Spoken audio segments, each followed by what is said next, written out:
that when we have abandoned a sunnah, as we have, because there's money in the Quran and there's money in the sunnah. And the money in the Quran and the money in the sunnah is the gold dinar and silver dirham. And when there was a shortage of dinars and dirhams in the market, then they would use articles of food consumption, food, which were in abundant supply in the market and which had a shelf life. They were durable. And so in Medina, they would use dates as money.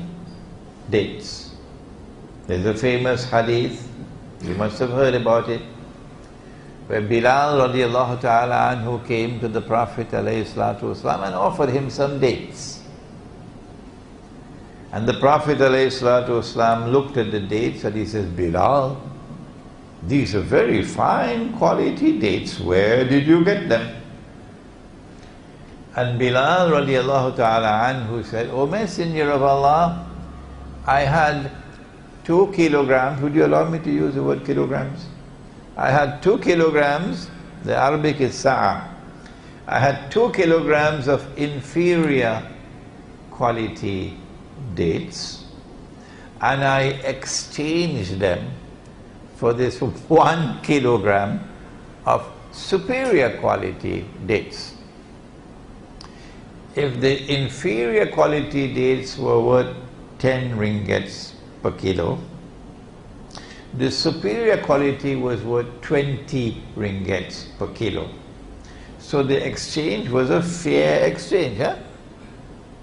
You did some mathematics out here, didn't you? So 2 kilograms at 10 make 20, and that one is 20, so it's same value. So I exchanged my 2 kilograms of inferior quality dates for this 1 kilogram of superior quality dates. Bilal, said the Prophet alayhi salatu wasalam, this is the essence of riba. Oh my gosh, that's terrible. Riba? Riba is so bad. The very last revelation of the Quran to come down, Allah declared war on riba. War. Nabi Muhammad ﷺ cursed all 4 and said they're all equally guilty. The one who takes riba, the one who gives riba, the one who records the transaction, the 2 witnesses. If you, he said, they're all equally guilty. If you have sufficient intelligence to study for your exams and pass your exams here, you better take some time and also study the subject of riba. It could mean the difference between life of freedom and life of slavery.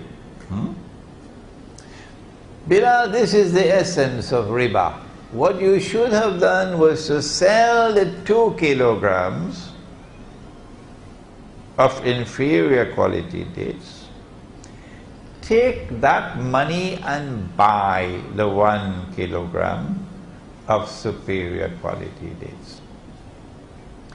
But a direct exchange of 2 for 1 in dates is haram, it's riba. Why?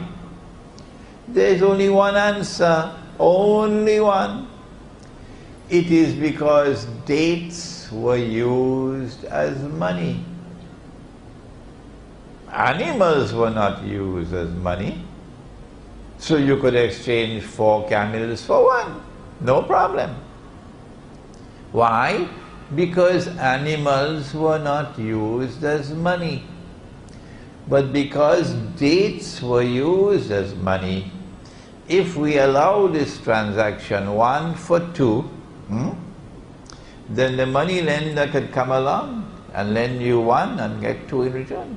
See? You open the door for the money lender. Huh? Dates are superior? The 1 kilogram was superior quality dates. The 2 kilograms were inferior quality dates. But these were dates and these were dates. Because dates were used as money when gold and silver were in short supply, because dates were used as money, you cannot have an unequal exchange, because that will open the door for the money lender to lend on interest. This is money in the Sunnah. In addition to dates, the hadith mentions wheat and barley and salt. What will you do now that you've heard this lecture?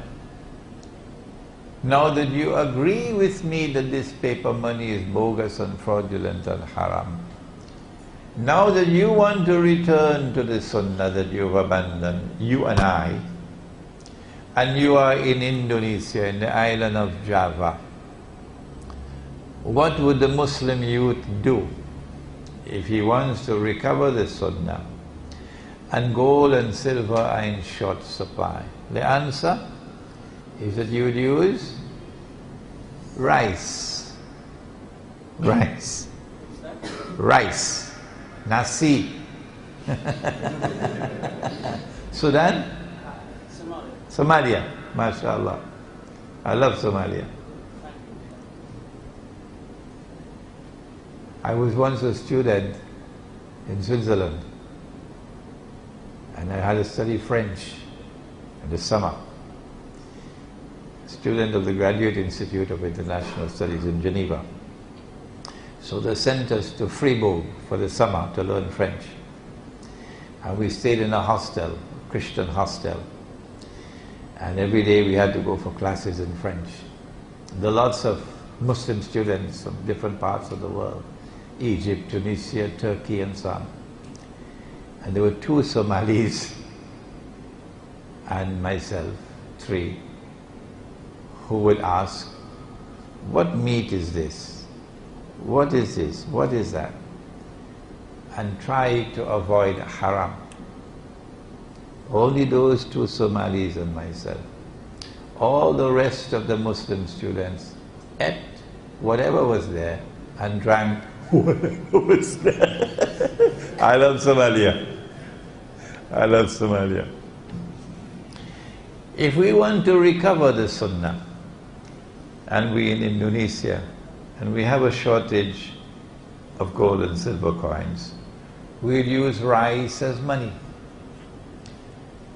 In other words, we will monetize our rice. Instead of selling the rice for this bogus Indonesian rupiah, we will use the rice as money to buy and to sell with the rice.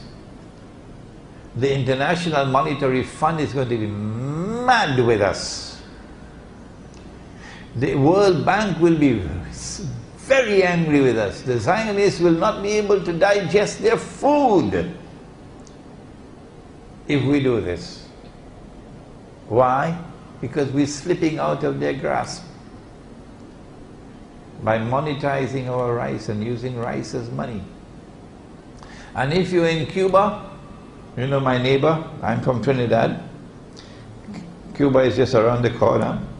And you know Fidel Castro doesn't smoke cigars anymore, you know that? No, he doesn't smoke cigars anymore. He's a cigars haram now. So if you're in Cuba and you want to bring back the Sunnah money and you have a shortage of gold and silver coins, you'd use, not tobacco, you'd use sugar as money. My opinion is that we have to move to the countryside And before we end, I have to tell you why I say the Muslim youth have to do it. Move to the countryside, out of the cities, into the countryside, and build micro markets, small markets. And in those micro markets, you prohibit the use of this bogus money. Nobody will buy using that money, nobody will sell for that money. No, not in this market. And you bring back dinar and dirham. In fact, you don't need dinar, it's all dirhams you'll be using. And if you have a shortage of dirhams, then you'd use like rice and flour and sugar and so on, wheat. And this should be replicated all over the countryside. All over the countryside. And eventually the countryside will preserve Islam, while the city will be eating pork and drinking wine, as in Turkey,